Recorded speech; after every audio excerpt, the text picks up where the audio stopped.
नमस्कार दोस्तों, आज हम एक कंपनी के बारे में बात करेंगे, जयप्रकाश एसोसिएट्स को लेके। तो इसको अभी अदानी ने एक्चुअली एनसीएलटी के थ्रू इसको टेक ओवर किया है। और ये सेम स्टोरी जैसा कि आपने देखा होगा, एक कंपनी थी केएसके वेंचर, यूबीएसएल। सो जो उन कंपनियों ने स्टेटमेंट जारी किया था कि हम जो भी करंट शेयर होल्डर है उनके सारे शेयर जो है वाइप ऑफ हो जाएंगे और उनका जो भी है वो ज़ीरो हो जाएगा, जो भी शेयर की वैल्यू होगी। तो सेम सिचुएशन जयप्रकाश एसोसिएट्स के साथ भी आ गई है।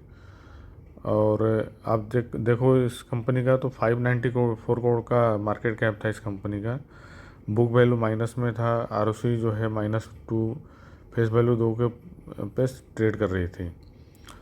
ये कंपनी एक टाइम में भी 20 रुपीज़ के ऊपर ट्रेड कर रही थी, जो कि आज आप चेक करोगे तो 2.28 के रेट, मतलब उस पर लो बना के अभी आज के डेट में 2.42 रुपीज़ पे ट्रेड कर रही है। और लोअर सर्किट लगा हुआ है इस कंपनी में। लोअर सर्किट इसीलिए लगा हुआ है क्योंकि क्लैरिटी आ चुकी है कि जो भी करंट शेयर होल्डर हैं उन सबकी जो शेयर वैल्यू है वो ज़ीरो हो जाएगी। और 18 जून से इसका ट्रेड बंद हो जाएगा, बीएसई और एनएसई दोनों में डिलिस्ट हो जाएगी।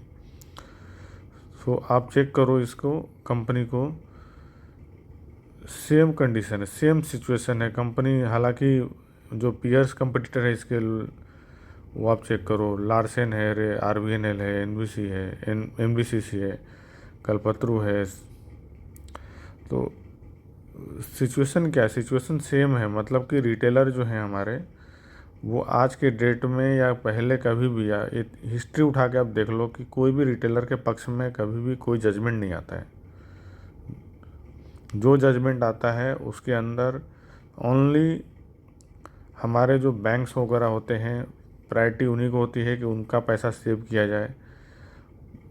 रिटेलर का पैसे की एक्चुअल ये स्टेटमेंट, मतलब करंट जो स्टेटमेंट आया है उससे क्लियर हो जाता है कि जो हमारे रिटेलर है उनके पैसे की कोई वैल्यू नहीं है और ओवरऑल लास्ट में जो है लॉस में उनको ही जाना है।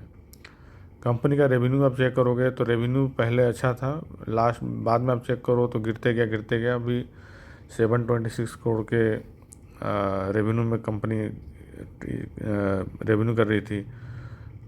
प्रॉफिट जो है नेगेटिव में जा रहे थे कंपनी के, क्योंकि लॉस, कर्जे बहुत ज़्यादा हो गए थे कंपनी पे। सेल्स से ज़्यादा जो है इसके एक्सपेंस हो गए हैं कंपनी के। अभी अगर रिज़र्व आप चेक करो तो रिज़र्व जो है कंटिन्यू जो पॉजिटिव में हुआ करता 2020 के आसपास, वो अब नेगेटिव में चला गया है। और अप्रोच 6,000 करोड़ का रिज़र्व जो है वो नेगेटिव में चला गया है। और बोरोइंग, क्योंकि बोरोइंग जो है कंपनी पे बढ़ गई है, 18,000 90,000 करोड़ की बोरोइंग है, तो कंपनी कैसे सस्टेन कर ही नहीं सकती इस केस में। आप शेयर होल्डिंग चेक करो कंपनी का, तो शेयर होल्डिंग जो है 25, देखो मार्च 26 तक 29% तक आ गई है, जबकि कंपनी का जो पहले प्रोमोटर होल्डिंग था वो 30% के ऊपर था, 37%।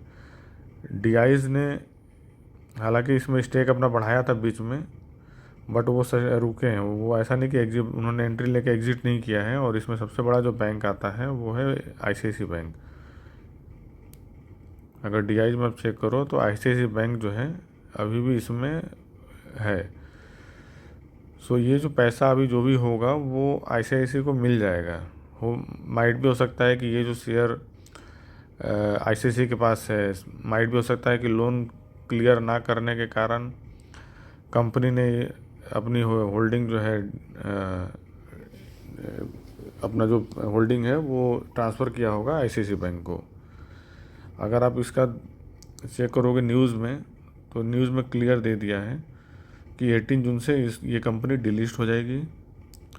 और आप चेक करो कि यहाँ पर दिया है 18 जून के बाद निवेशकों के पैसों का क्या होगा। तो क्लियर स्टेटमेंट है इसके अंदर, आप देखो।